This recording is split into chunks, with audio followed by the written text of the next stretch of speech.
Hey warriors, I'm Ben and today we're gonna dive deep into the world of Final Fantasy 15 and why you should be really excited for the upcoming Pocket Edition. But before we start, don't forget to turn on the notification bell so you don't miss out on the new videos. In the style of a Final Fantasy game or classic RPGs in general, let's start with a prologue. When I first heard of Square Enix Final Fantasy universe, I was not jumping over the moon, cause you know, that's what I do when I get hyped for a game. Hey NASA, give me a call, will ya? I thought it was just another attempt at milking the cash machine by Square Enix for their most anticipated game of the franchise, but I was wrong, and I'm more than happy to admit it.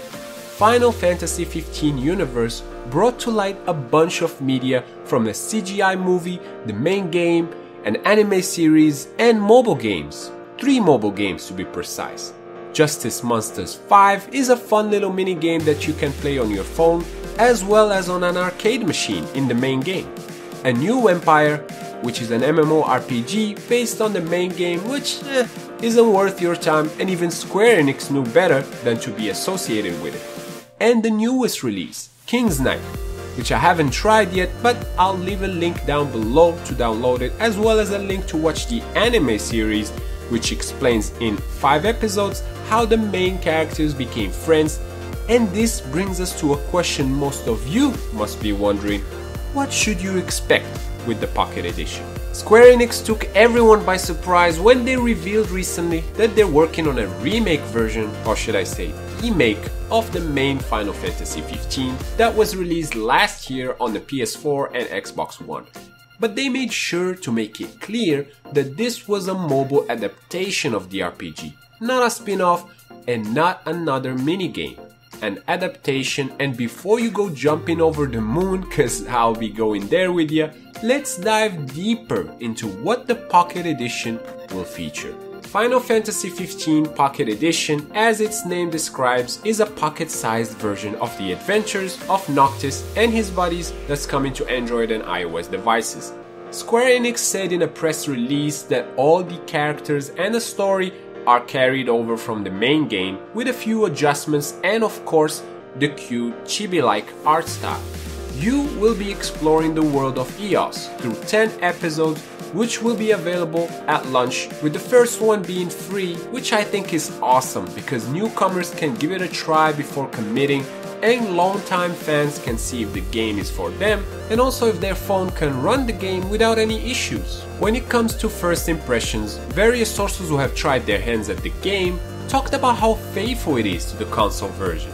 Everything from voice acting to the gameplay mechanics to the overall dynamics work together seamlessly, and I'll leave a link to watch the first 15 minutes of gameplay down below. But if you're wondering if the game would require an internet connection to be played, Square Enix hasn't released any information regarding this, but from my personal experience, I think it will be something similar to the Telltale games on mobile. Once you purchase an episode, you will need an internet connection at first to download it, and then you can play it on the go, without the need of our sticky and sometimes unwanted friend, the World Wide Web. And last but not least, what does the release of Final Fantasy 15 Pocket Edition mean for mobile gaming? This may be the first time we see an RPG of this scale ported to mobile. And to know that Square Enix isn't cutting corners and giving this game all the resources it needs to provide a premium console-like RPG experience on your phone could be huge for mobile gamers and the mobile gaming industry. And with the large following of the franchise, Square Enix seems to be taking the right steps to port the game, and Darkpixels did a great video about this, which I'll leave a link down below to watch it if you're interested. But back to the point, this could be a major point or the start of a shift in mobile gaming to transition from what it is today, a platform to milk the casual gamer with a few premium games every now and then, to something more, something better, something bigger, something that should have been the case in the first place but wasn't. In other words, Final Fantasy 15 Pocket Edition has all the right ingredients to bring in a huge audience of hardcore gamers and to introduce the mobile casual gamer to a true gaming experience, so that we could start being a little more demanding when it comes to the mobile gaming standards and that the mobile gaming platform is taken seriously by both developers and gamers, but that's just me. And now I wanna hear from you.